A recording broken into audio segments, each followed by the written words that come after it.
cualquier día, solo es coordinar. Y en 45 minutos hablamos puntualmente de, por ejemplo, estos temas de hemodinámica que a mí me parecen interesantes, que sepan qué es presión, qué es resistencia periférica, qué es resistencia pulmonar, cómo se calcula, qué es flujo, gradientes de presión, ley de Laplace, todas estas cuestiones que hacen digamos, a todos estos mecanismos patogénicos para que los tengan muy bien claros. A veces uno no recuerda, por ejemplo, el valor de la resistencia periférica, pero la sabe calcular y sabe cuál es la presión, sabe cuál es el volumen minuto, cómo se hace la presión arterial media, lo calcula y le sale.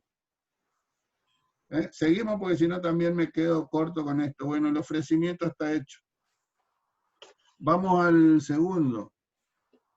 Es un hombre de 55 años con antecedente de una colesterolemia total de 230 miligramos por ciento, triglicéridos no sé cuánto, triglicéridos de 200 miligramos, diabetes mellitus tipo 2, de 2 años de evolución tratado con metformina, hipertensión arterial tratado con clortalidona, presenta en forma brusca estando en reposo, dolor precordial de intensidad 8-10, irradiado al brazo izquierdo, de 40 minutos de duración.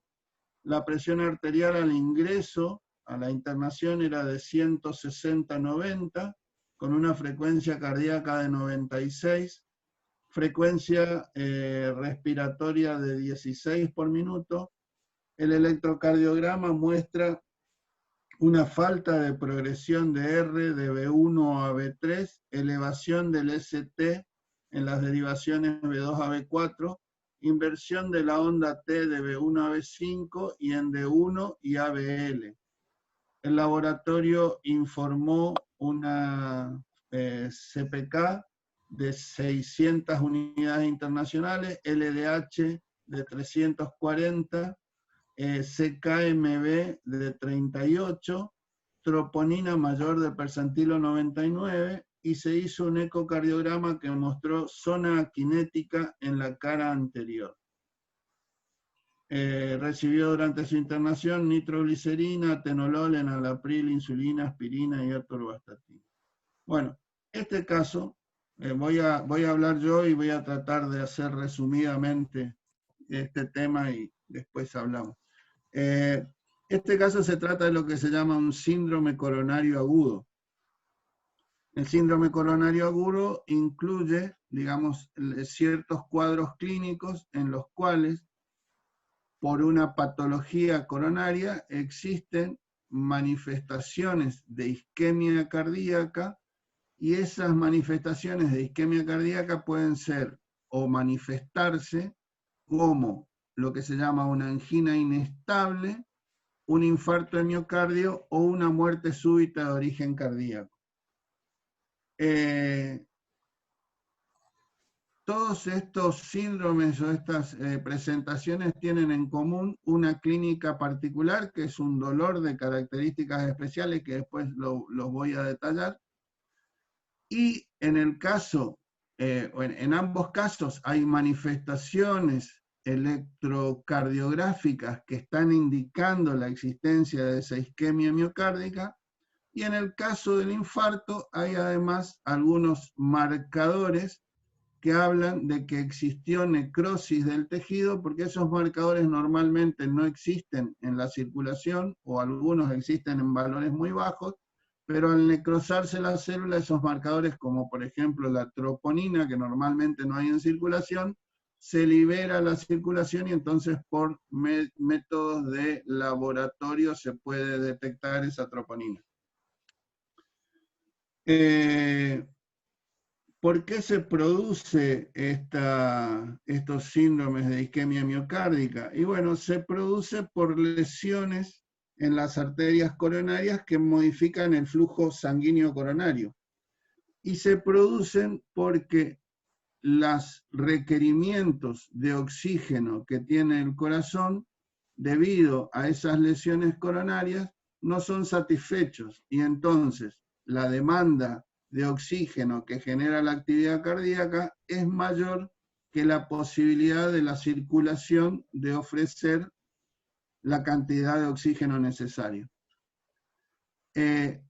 Entonces tenemos que nosotros conocer cuáles son los determinantes de la disponibilidad de oxígeno al corazón y cuáles son los determinantes del consumo de oxígeno cardíaco, para saber qué condiciones pueden producir ese desbalance que llevan a la isquemia miocárdica.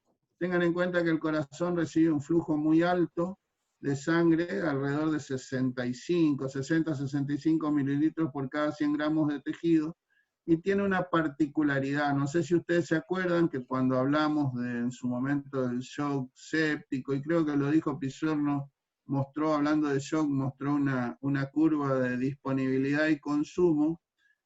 Casi todos los tejidos se extraen alrededor de un 30% del oxígeno que se le ofrece, es decir, del oxígeno transportado por la sangre. El corazón, a diferencia de esto, extrae alrededor de un 70%. Es decir, que tiene muy poco margen para aumentar la extracción cuando el flujo cae.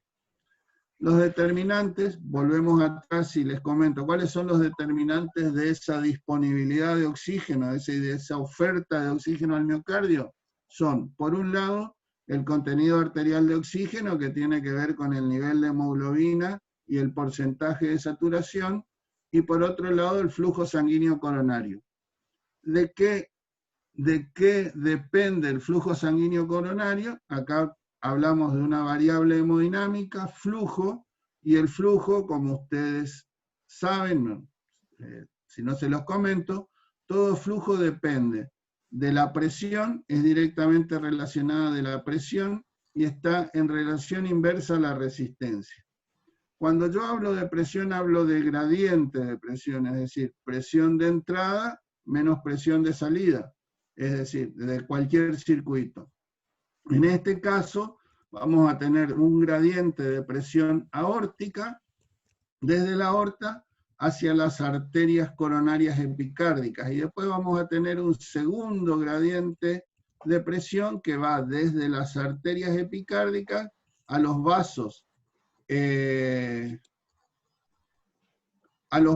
que perforan, digamos, las paredes ventriculares. Me refiero al ventrículo porque son los que se afectan por estas cuestiones de isquemia. Es decir, por un lado vamos desde la aorta a los vasos epicárdicos y después desde los vasos epicárdicos a las arterias que perforan el miocardio y van a irrigar toda la porción subendocárdica de los ventrículos. Entiendan ustedes que la circulación coronaria es muy particular porque fundamentalmente se produce en diástole, porque la contracción sistólica, la contracción del músculo, comprime los vasos que atraviesan el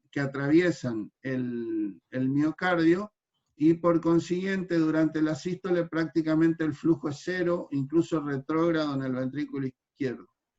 Bueno, mantener ese gradiente de presión y la cantidad adecuada de hemoglobina es importante para brindar un aporte adecuado de oxígeno al miocardio. Estas variables de aporte de oxígeno pueden llegar a ser una pregunta de examen. ¿Cuáles son las variables que determinan el consumo de oxígeno? Bueno, imaginen el trabajo cardíaco. Si hay más frecuencia cardíaca, habrá más necesidad de consumo de oxígeno. Si hay un aumento de la presión arterial sistólica, habrá un mayor trabajo del corazón que tendrá que vencer una poscarga más alta en la contracción para lograr una eyección apropiada. Si hay un aumento de las presiones intraventriculares, es decir, lo que se llama estrés de pared, ¿recuerdan la ley de Laplace? Que el estrés de pared o la tensión de pared está en relación con el gradiente de presión transmural, ¿recuerdan eso? Está en relación directa al diámetro de la cavidad y con una relación inversa al espesor de pared. Es decir, que tanto, no me detengo ahí, eso lo pueden ir a ver y seguramente lo conocen. Ese estrés de pared incrementado incrementa el consumo de oxígeno.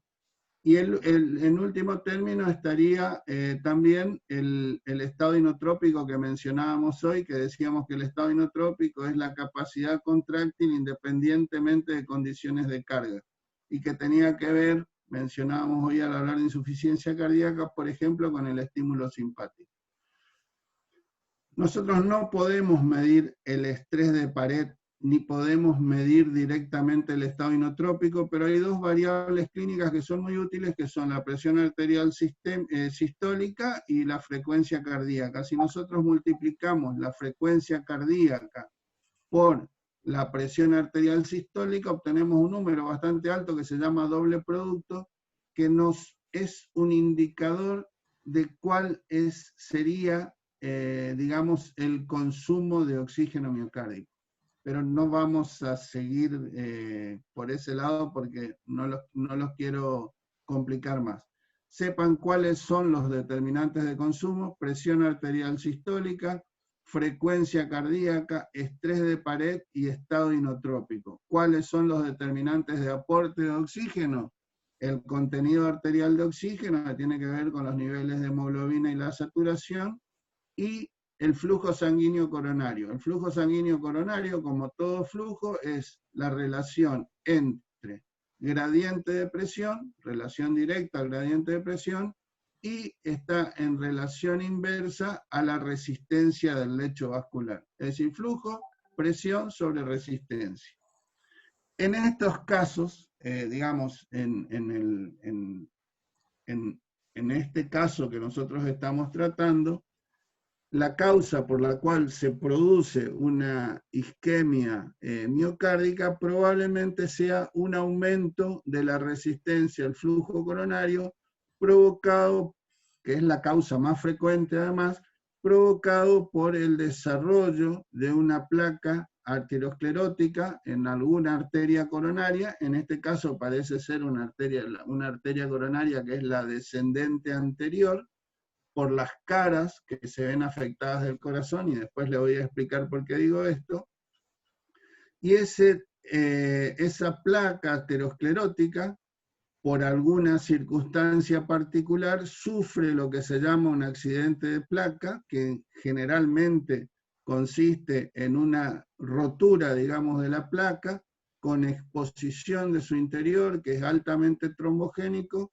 Se genera un trombo que ocluye la circulación coronaria, y toda el área que es irrigada por esa arteria sufre un proceso de isquemia que pasa por una etapa de alteración de su metabolismo aeróbico, pasa a tener, como ustedes saben, un metabolismo anaeróbico, menor producción de ATP, generación de lactato, acidosis, y posteriormente pérdida de la capacidad de mantener la homeostasis de membrana, pérdida de la capacidad de mantener el equilibrio iónico transmembrana, finalmente necrosis con pérdida de toda la integridad de las membranas y muerte celular. Procesos similares al que hemos visto cuando hablamos en las primeras clases de lesión y muerte celular. Cuando estas células sufren isquemia, y tienen alteraciones de la permeabilidad de la membrana, se liberan muchas sustancias al espacio extracelular, por ejemplo, histamina, bradiquinina, serotonina, y una que es importante, que es la adenosina, que proviene del ADP, que no se transforma en ATP porque está alterada la fosforilación oxidativa, porque no tiene oxígeno y no tiene energía para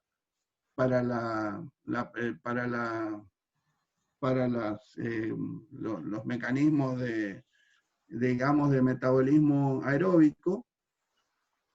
Y esas sustancias liberadas en el espacio extracelular estimulan ciertas terminaciones nerviosas delgaditas, amielínicas, que son terminaciones que son sensibles a estos químicos y que estas terminaciones ingresan, digamos, en los distintos niveles de la médula, en las astas posteriores, ahí siguen los bases espinotalámicos, llegan al tálamo, de ahí a la corteza y demás, y son las responsables de la percepción del dolor característico de estos síndromes. Todos ustedes saben que, de hecho, el nombre angina de pecho se refiere a un dolor típico, característico, que es opresivo, retroesternal, generalmente ubicado, digamos, por detrás del esternón, puede ser en el epigastrio, en el cuello, en la mandíbula, irradiación al brazo izquierdo, y toda esa localización del dolor tiene que ver, digamos, con los segmentos cutáneos que son inervados o donde son referidas esas terminaciones nerviosas, que van desde la dorsal 6 a la cervical 5, 6, y por eso tienen ese tipo de distribución metamérica, esas características típicas del dolor. Si estas lesiones la arteria se obstruye completamente, no se reperfunde en forma espontánea o por accionar médico, ese tejido necrótico queda muerto y tardíamente es reemplazado por tejido fibroso en el corazón, y es un área cardíaca que no se recupera, y ese es el infarto agudo de miocardio. Si la situación, la oclusión no es completa o se produce la lisis del trombo y demás, y no hay liberación de marcadores de necrosis en la sangre, estaríamos en presencia de un cuadro de angina inestable. Y esa es una diferencia entre estos dos cuadros. A ver, quiero ver si me estoy olvidando.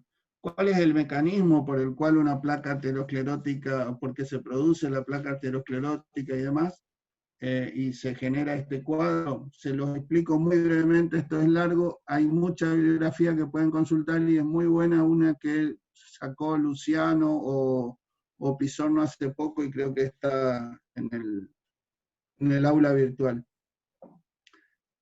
Todos nosotros desde el nacimiento, incluso en vida prenatal, tenemos algún grado de depósito de lipoproteínas que se llaman LDL, lipoproteínas de baja densidad, que son los principales generadores de ateroma y aterogénesis en nuestras arterias, ya desde el nacimiento.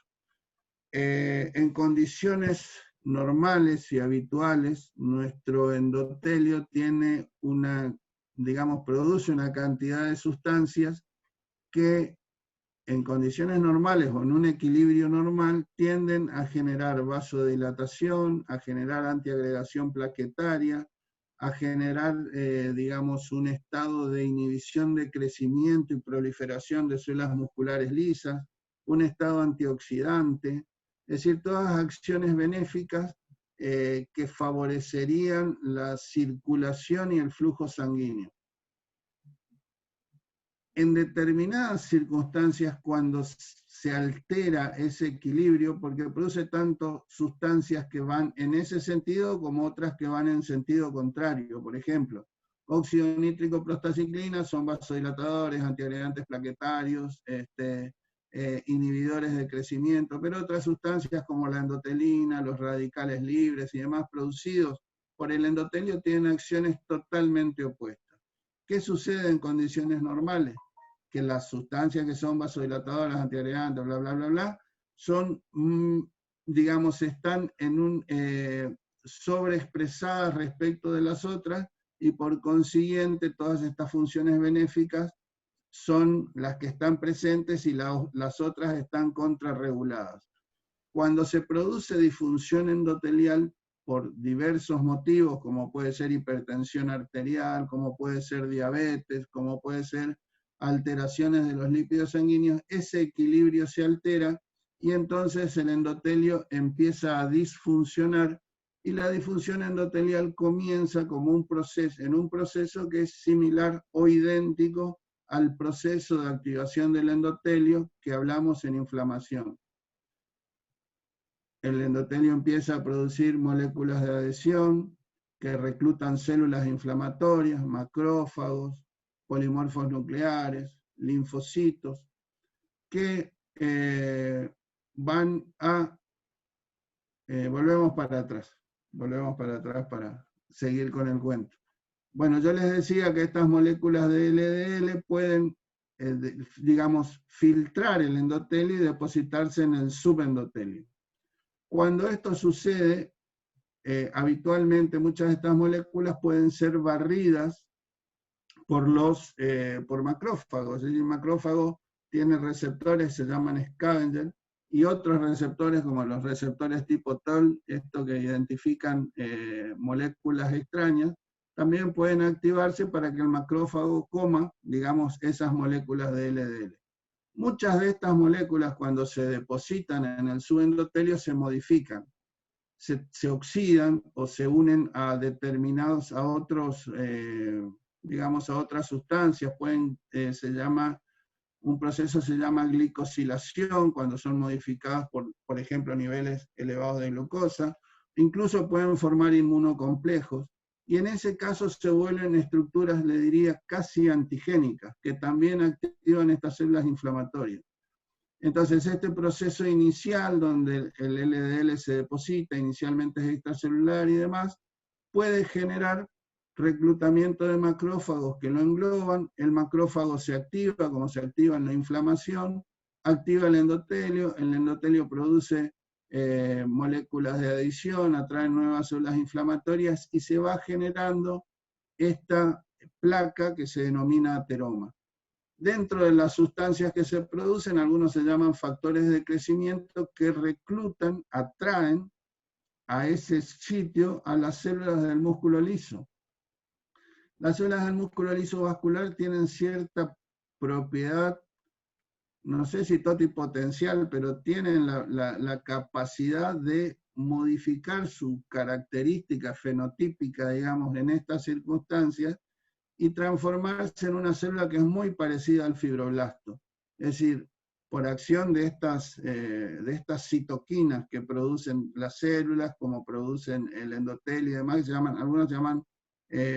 algunas son factores de crecimiento transformador beta, factor de crecimiento derivado de las plaquetas, y otras que tienen esta capacidad de transformar las células musculares lisas.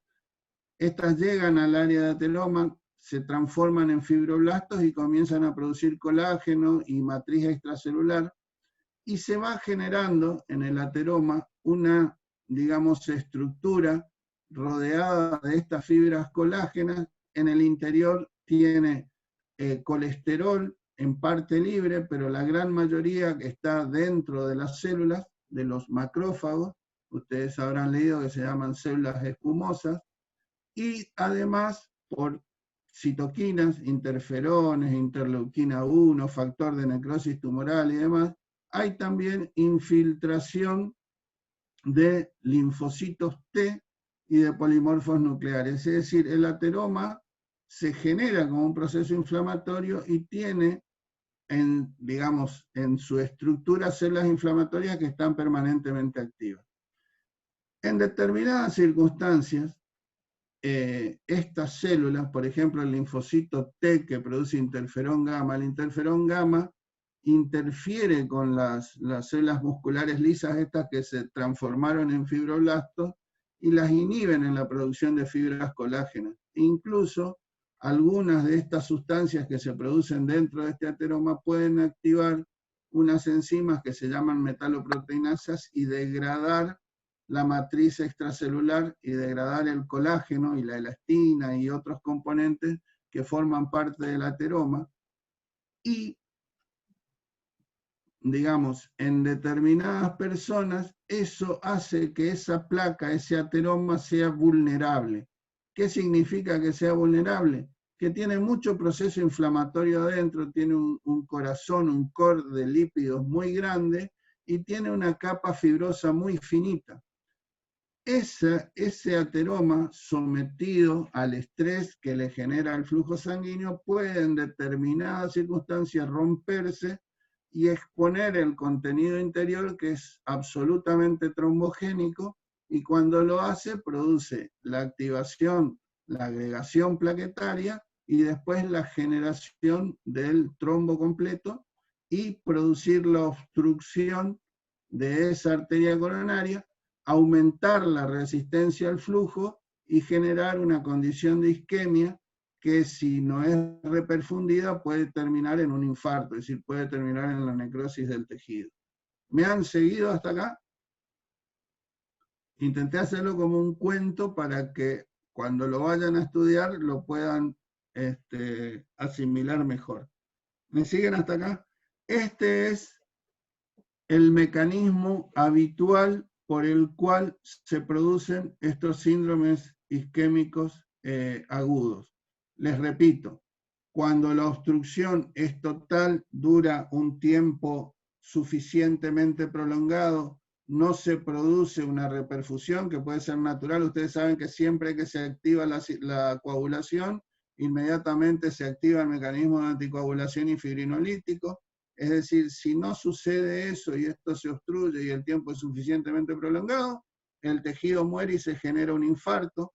Ese infarto se va a detectar porque existen marcadores en sangre, como por ejemplo las troponinas que no existen habitualmente, o porque se elevan ciertas enzimas, que son las que se mencionan acá, que son enzimas que están en el interior de la célula. Es decir, la elevación de esas enzimas indica necrosis. Si la situación no ha llegado a la necrosis, pero existió isquemia, y esa isquemia puede evidenciarse a través de cambios electrocardiográficos, por ejemplo, estamos hablando de que estamos en presencia de un cuadro de angina inestable. ¿Sí? Yo les dije que otra forma de presentación es la muerte súbita de origen cardíaco, porque dentro de los síndromes coronarios agudos, la obstrucción, por ejemplo, de una arteria importante, o en circunstancias X que es más difícil de explicar, el corazón puede hacer un estado de arritmia que se llama fibrilación ventricular, que es, desde el punto de vista hemodinámico, igual a un paro cardíaco, es decir, el ventrículo se contrae de manera totalmente irregular y es hemodinámicamente totalmente ineficiente y se produce la muerte súbita. Bueno, mecanismo de la producción del dolor, hablé, bueno, la taquipnea, el aumento de la frecuencia respiratoria, los marcadores bioquímicos, les mencioné cuáles son. ¿Cuáles son los cambios electrocardiográficos del ecocardiograma? Bueno, ustedes vieron que el ecocardiograma informa de que tiene aquinesia. Bueno, eso se refiere a las zonas inervadas donde el tejido ha muerto y entonces la movilidad de ese tejido, los cambios, digamos, producidos durante el ciclo cardíaco no se ven y en el eco se ve como áreas que no se mueven, como áreas aquinéticas muertas. Les voy a hablar, les hago una pregunta antes. ¿Ustedes tienen nociones básicas de electrocardiografía? Sí, lo que en fisio dimos. Bueno, perfecto. Entonces, les quiero compartir algo. Doc, le hago una pregunta mientras. Sí.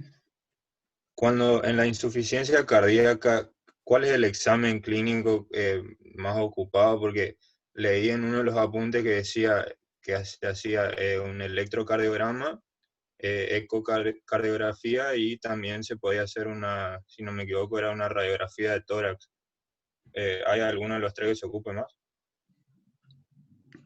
Hoy la insuficiencia cardíaca uno la puede diagnosticar clínicamente a través de los signos, digamos, a través del interrogatorio y un examen físico.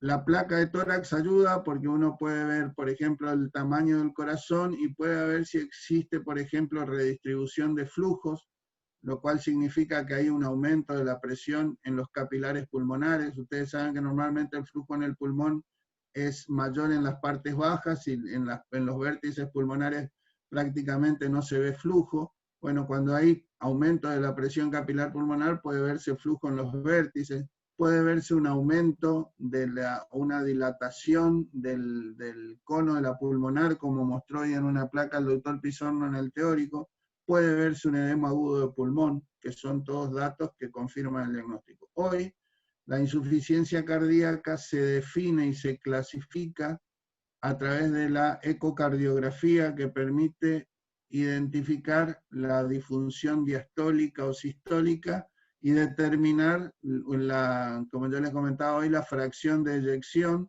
y clasificarla de acuerdo a eso. Es decir, insuficiencia cardíaca con fracción de eyección baja, menos del 40% de fracción de eyección. Insuficiencia cardíaca con fracción de eyección normal, las que tienen más del 50% de fracción de eyección, y unas de rango medio que están entre 40 y 50. O sea que a responder a tu pregunta, el ecocardiograma es hoy el elemento, digamos, central para el diagnóstico. No es que sea el único, pero es el Doc, principal. también hay criterios clínicos, como los criterios de Frickman, por ejemplo. Ahí yo le mandé, porque, por ejemplo, hay lugares donde ustedes van a atender cuando estén en la práctica en la práctica final, donde ustedes no van a tener algún electro o algún ecógrafo.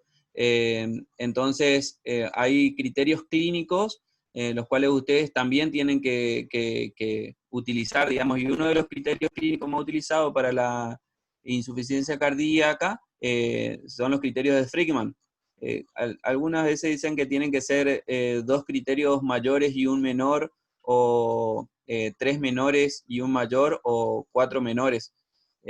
Bueno, ahí le dejé la imagen si estoy equivocado, Doc, me dice nomás. No, yo les aseguro que cuando ustedes vean insuficiencias cardíacas en la práctica clínica, la van a saber diagnosticar muy fácilmente con el interrogatorio y con el examen físico.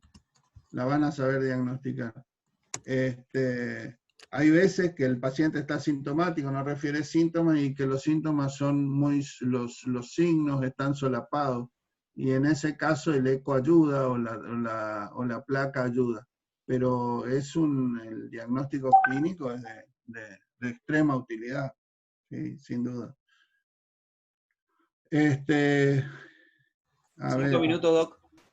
5, bueno, estamos mal entonces. Yo les quería, ¿podés poner el electro y le muestro cuáles son los cambios ahí que se ven? En el electrocardiograma, y después, si tengo tiempo les muestro, pero no voy a tener seguramente. Fíjense, lo que más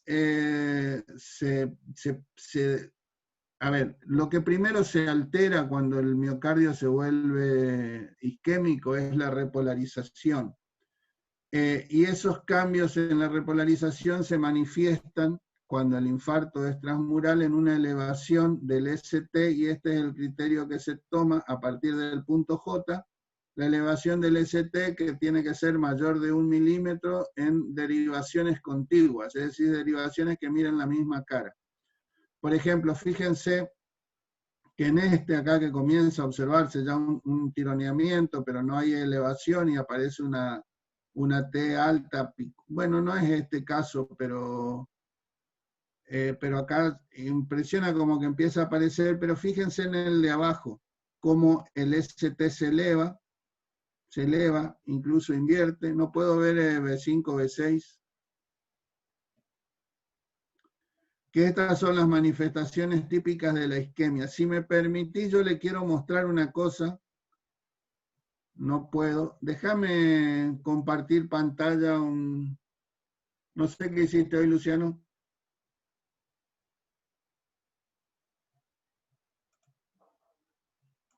Fíjese ahí, Doc.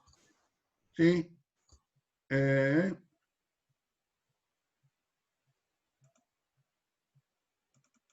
Le quiero mostrar esto. ¿Por qué se produce ese supradesnivel? Todavía no sabe. No, ahí está. ¿Lo ven? ¿Lo ven? No, Doc, al menos yo no. ¿No? ¿Qué no hice?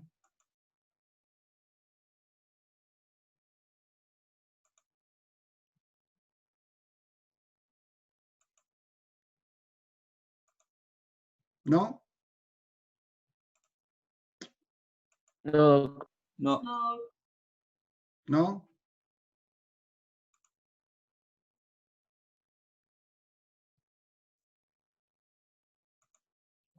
¿Ahí? ¿Lo ven? No, tampoco.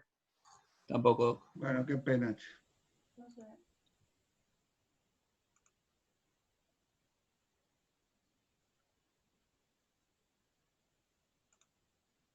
¿Ahí? Ahí Ahí se sí, ve. ¿Ahí lo Ahí ven? sí, Doc. Sí, Bueno, Doc. fíjense que la elevación en realidad es un artificio, no es que es un artificio, y le explico por qué. Este es de un libro muy viejo de medicina, pero creo que es donde mejor está explicado. Fíjense que esta es el área que está isquémica, y entonces esta área no puede mantener la polaridad de la célula. Fíjense que está negativo afuera, que debiera estar adentro, y acá está positivo afuera porque este es normal. La célula es negativa. Si yo pongo un electrodo acá no se está generando el dipolo, es decir, no hay un vector, pero me va a marcar como positivo. Fíjense que esta sería la línea de base. Mientras que si lo pongo acá, el electrodo que está mirando el infarto me va a marcar como negativo, porque está negativo. Los electrodos miran la parte de afuera. Acá la célula no puede estar polarizada porque está isquémica. Acá se genera la despolarización de esto que es normal. Entonces, como se genera el dipolo, y acá está mirando la cola del vector, hace una deflexión negativa. Acá, la que está mirando el área isquémica hace una deflexión positiva porque ve la punta del vector que se viene para acá.